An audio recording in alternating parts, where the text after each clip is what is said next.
Good evening. Fellow Virgin Islanders, residents, and friends, good evening. 3 months ago, on the 30th of January, the World Health Organization declared the outbreak of a novel coronavirus a global public health emergency. And on the 11th of March, COVID-19 was declared a pandemic.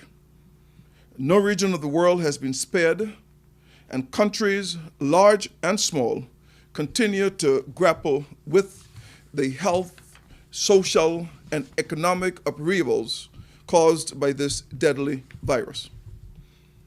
As a territory, region, and global community, we have been united by this stark reminder of our common humanity and moved with compassion and solidarity to observe far-reaching precautionary measures to protect ourselves, our families, our friends, and neighbors from this unseen enemy. The World Health Organization records 3,018,952 confirmed cases and 207,973 deaths. An estimated 935,114 persons have now recovered. Confirmed cases in the Caribbean amounts to 11,170, with 540 deaths and 2,508 recoveries. Tonight, I am pleased to say that over the course of this week, 27 samples were tested by CARVin, and all results were negative for the virus that causes COVID-19. 10 recently reported, and 17 new cases, are actually new results of negative received today.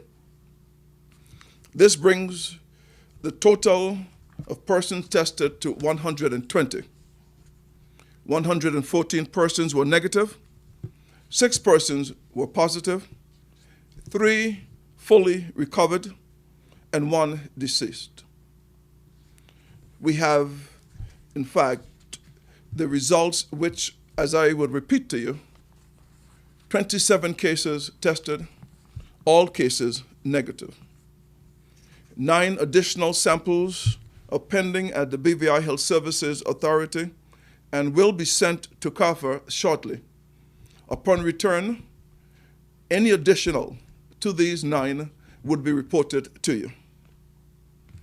The British Virgin Islands Health Services Authority is also expecting to receive additional supplies during the course of the week that will enable the territory to ramp up testing significantly. It is through extensive testing that we will be able to detect and contain any remaining causes or cases of COVID-19, thereby minimizing the risk of transmission in the territory. Together with the excellent work of our dedicated surveillance and contact tracing team, I am extremely pleased to witness the ongoing expansion and enhancement of healthcare infrastructure, technology, and services to meet the new demands of COVID-19 prevention, detection, treatment, and care. We are happy with the progress being made by our health teams, as well as the outstanding work being carried out across the entire public sector, as everyone has a part to play in this response effort. We all know that we are not yet out of the woods. The threat of COVID-19 outbreak in the BVI is very real and will remain a reality for many months to come.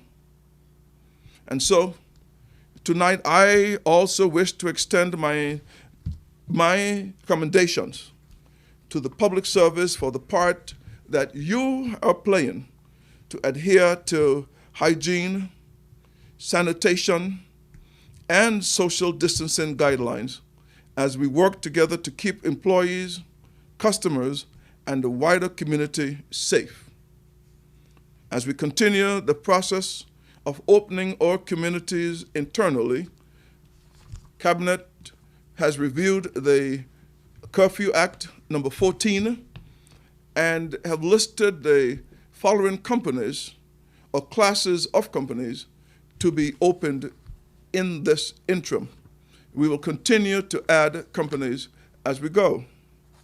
Supermarkets, bakeries, fishers and farmers, pharmacies, banks, fuel stations, ferries for internal transportation only, buses and taxis with limited passengers, construction companies, building and concrete supply businesses, laundromats, home delivery services, insurance and financial services that cannot be carried out remotely, office supplies and equipment and electronic stores, automotive parts and repairs, manufacturers of hand sanitizers and PPEs, water and ice production and deliveries, emergency household and business repairs as approved, medical establishments, legal establishments,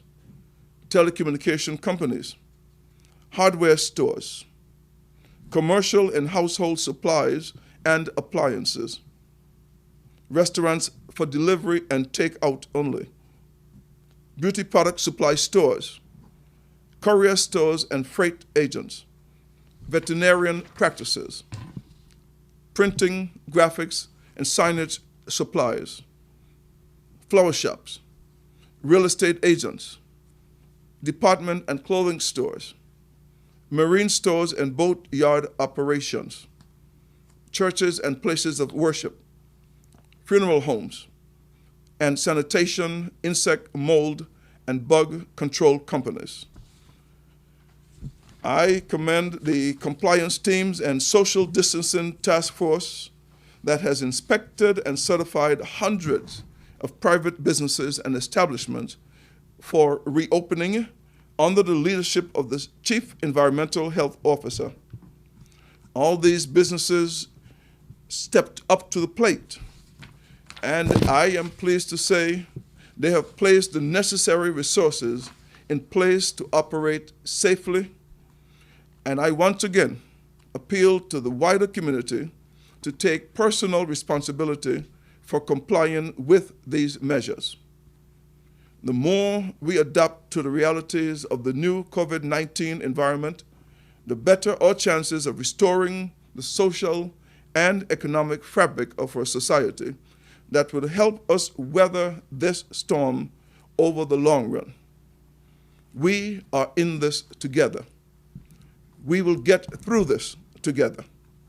So once again, I thank you, the people of the Virgin Islands, for your sacrifices and your cooperation, and will keep you informed as we move forward towards in unity, faith, hope, and strength.